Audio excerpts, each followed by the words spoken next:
Alright, in this lecture we'll go over the different animation editors. And just as a real quick primer, to create an animation in Blender, we add something called keyframes.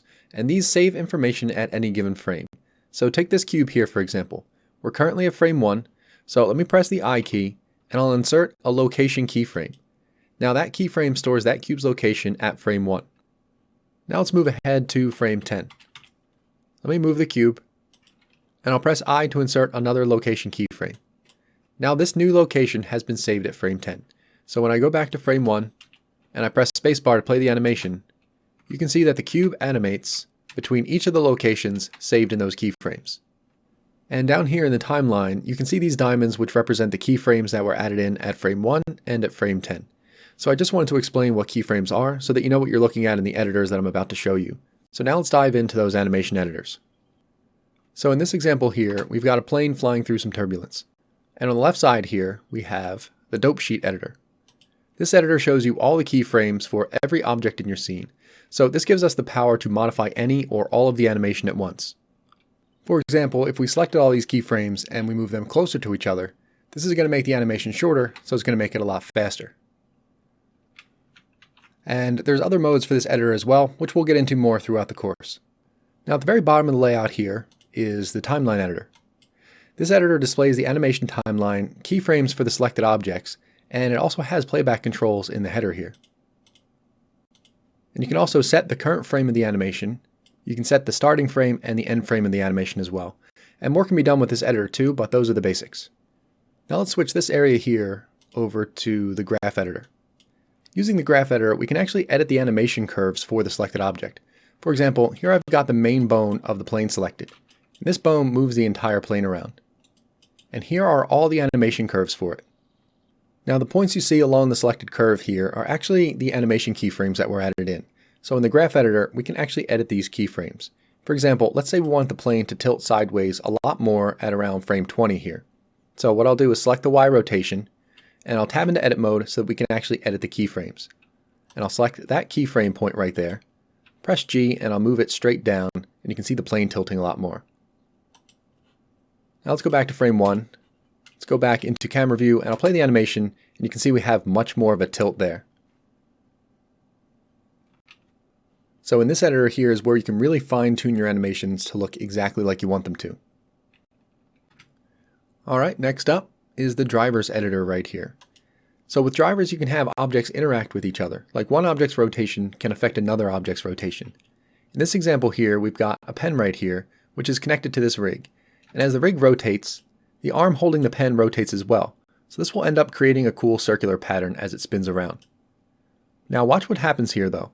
As the pen rotates around, the yellow arm rotates upward to allow the pen rig to pass underneath it, else they would collide. And that is drivers in action.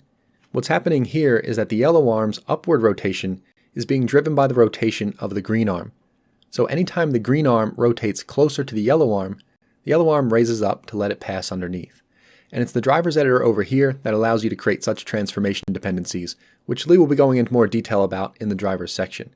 But this is some seriously cool stuff, being able to have objects affect each other in lots of different ways. You can get really creative and really complex with these tools.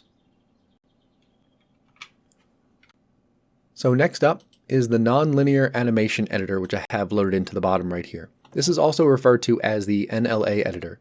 In this editor, you can do things like combine separate animations. So in this example here, we have a character that has a walk cycle animation and also has a waving animation. Now each animation was made separately into something called actions. So we have two separate actions that we can now mix together using the NLA editor. So she'll be walking and then she'll wave while she's walking.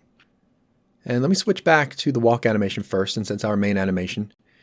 And the first thing I'll do in the NLA editor is click on this button here to create a new strip that we can modify and add to. So here it has the one walk cycle loaded in, but it just stops after the one cycle. So the first thing we want to do is have this repeating so that she continues walking. So I'll click on that to select it, press the N key, and I'll go down to the repeat value here.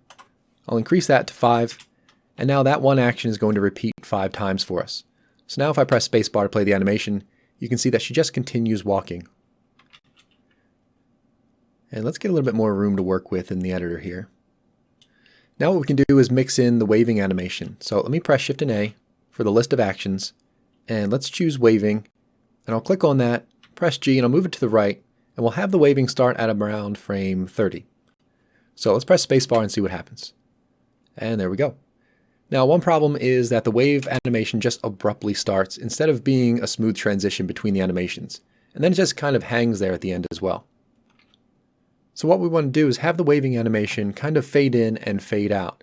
So we can do that by using the blend options here. So let's increase blend in to 10, and let's see what that does. So now you can see that the wave animation kind of fades in for 10 frames, and that creates a smooth transition from the walking animation. No abrupt changes.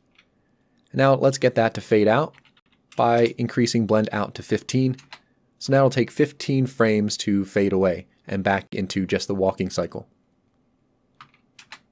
And that's all there is to it.